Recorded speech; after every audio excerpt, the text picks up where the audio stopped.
नमस्कार दोस्तों, आज एम चिन्नास्वामी स्टेडियम में रॉयल चैलेंजर्स बेंगलुरु और लखनऊ सुपर जायंट्स के बीच जो नजारा देखने को मिला वह किसी क्रिकेट महाकाव्य से कम नहीं था। शाम ढलते ही स्टेडियम का हर कोना लाल और सुनहरे रंग में डूबा हुआ था। जैसे ही आरसीबी के कप्तान रजत पाटीदार ने टॉस जीतकर पहले गेंदबाजी का फैसला लिया, पूरा मैदान गूंज उठा। पाटीदार की रणनीति साफ थी, ओस, छोटी बाउंड्री और घरेलू हालात को ध्यान में रखते हुए लक्ष्य का पीछा करना ही सबसे समझदारी भरा रास्ता था।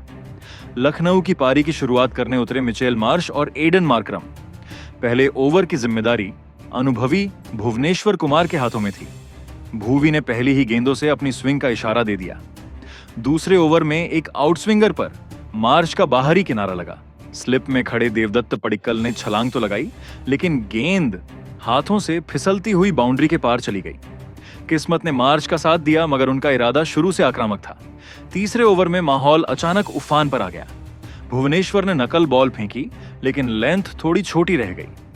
मार्श ने मौके को भुनाया और बैकफुट से ऐसा करारा प्रहार किया कि गेंद 100 मीटर से भी आगे जाकर स्टेडियम की छत से टकराई। अंपायरों को नई गेंद मंगानी पड़ी और दर्शक हैरानी में डूब गए। लेकिन चौथे ओवर में मैच की दिशा बदलने की तैयारी शुरू हो चुकी थी। युवा तेज गेंदबाज रसिक सलाम मैदान पर आए और पहली ही स्पेल में असर दिखाया। उन्होंने एडन मार्करम को एक चतुर लो फुल टॉस फेंकी। मार्करम ने मिड विकेट की ओर खेलने की कोशिश की, मगर गेंद ऊपरी हिस्से से लगकर हवा में चली गई। कवर पर तैनात देवदत्त पडिक्कल ने इस बार कोई गलती नहीं की और शानदार कैच लपक लिया। मार्करम के बाद निकोलस पूरन क्रीज पर आए, लेकिन चिन्नास्वामी की हवा में आज आरसीबी का जादू साफ झलक रहा था।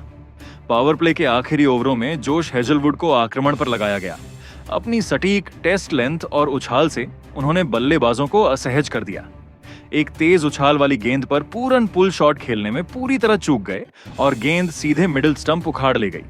महज 1 रन पर पूरन की विदाई के साथ लखनऊ 6.1 ओवर में 45 पर 2 विकेट गंवा चुका था। स्टेडियम में कुछ पल के लिए सन्नाटा छा गया, जिसे तोड़ने की जिम्मेदारी अब आयुष बधोनी पर थी। बधोनी ने आते ही हेजलवुड की गेंद पर नजाकत भरा चौका लगाकर संकेत दे दिया कि लखनऊ अभी हार मानने के मूड में नहीं है। यहां से बधोनी और मार्श के बीच एक अहम साझेदारी की नींव पड़ी, जिसने पारी को संभालने की कोशिश की। पावर प्ले खत्म होते ही खेल स्पिन के जाल में फंसने लगा। कप्तान पाटीदार ने गेंद कृणाल पांड्या और सुयश शर्मा को सौंपी।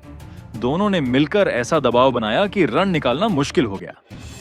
8वां ओवर आते आते माहौल फिर गर्म हो गया। कृणाल के सामने मिचेल मार्श थे, जो शानदार लय में दिख रहे थे।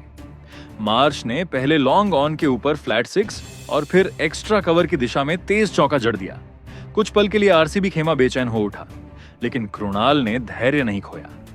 उन्होंने गति और लाइन में हल्का सा बदलाव किया और मार्श को बांधने में कामयाब रहे। 10वें ओवर की 5वीं गेंद पर वही निर्णायक क्षण आया। कृणाल की तेज क्विकर अंदर की ओर आई और मार्श, जो 40 रन बनाकर खतरनाक हो चुके थे, पूरी तरह चकमा खा गए। गेंद अंदरूनी किनारा लेकर सीधे मिडिल स्टंप में जा घुसी। मार्श का आउट होना लखनऊ के लिए बड़ा झटका था। इसके बाद कृणाल ने अपनी फिरकी का असर जारी रखा। 12वें ओवर में उन्होंने अब्दुल समद को एक धीमी फ्लाइटेड गेंद पर फंसाया। समद बड़ा शॉट खेलने के चक्कर में हवा में खेल बैठे और कप्तान रजत पाटीदार ने आसान कैच लपक लिया। इसी विकेट के साथ कृणाल ने आईपीएल में अपने 100 विकेट पूरे किए और मैदान पर जश्न का माहौल बन गया। 12 ओवर के बाद स्कोरबोर्ड लखनऊ की मुश्किल कहानी बयान कर रहा था। 90 रन पर 4 विकेट। क्रीज पर आयुष बधोनी और मुकुल चौधरी मौजूद थे। मुकुल ने आते ही आत्मविश्वास दिखाया और कृणाल की गेंद पर एक कलात्मक लैप शॉट से चौका जड़ दिया। दूसरी ओर सुयश शर्मा ने अपनी रहस्यमयी गेंदों से बल्लेबाजों को जकड़ कर रखा। बधोनी ने भी हार नहीं मानी। उन्होंने सुयश के खिलाफ क्रीज से बाहर निकलकर लगातार 2 दमदार चौके लगाए और रन रेट को सम्मानजनक बनाए रखा। लखनऊ अब भी उम्मीद लगाए बैठा था कि अंतिम ओवरों में बड़ा मोड़ आ सकता है, लेकिन 16वें ओवर में रसिक सलाम ने वापसी की। उनकी स्लोअर गेंद पर बधोनी 38 रन बनाकर चूक गए और विकेट कीपर जितेश शर्मा ने शानदार कैच लिया।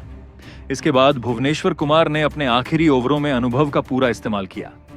कप्तान ऋषभ पंत को पहले जीवनदान मिला, लेकिन अगली ही कोशिश में बाउंड्री पर शानदार कैच के साथ उनका संघर्ष खत्म हो गया। अंतिम ओवरों में हेजलवुड और रसिक ने मिलकर लखनऊ की कमर तोड़ दी। मुकुल चौधरी 39 रन बनाकर यॉर्कर पर बोल्ड हुए और पूरी टीम 146 रन पर सिमट गई।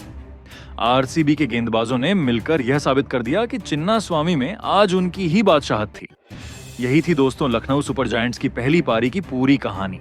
रोमांच, उतार चढ़ाव और आरसीबी के गेंदबाजों का दबदबा।